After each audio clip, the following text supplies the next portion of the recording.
जहाँ तक बुर्का नशीन की बात हो रही है, पर्दा नशीन लेडीज की, तो आइडेंटिटी के लिए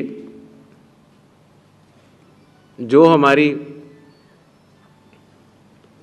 आंगनवाड़ी सेविकाएं हैं वो हर बूथ पर उपलब्ध रहेंगी और आवश्यकता पड़ने पर उनकी चेकिंग होगी। कमीशन के निर्देश इसमें पूर्णतः स्पष्ट हैं कि पोलिंग स्टेशन के अंदर किस तरह से आइडेंटिटी का वेरिफिकेशन होता है और उनका कड़ाई से पालन किया जाएगा।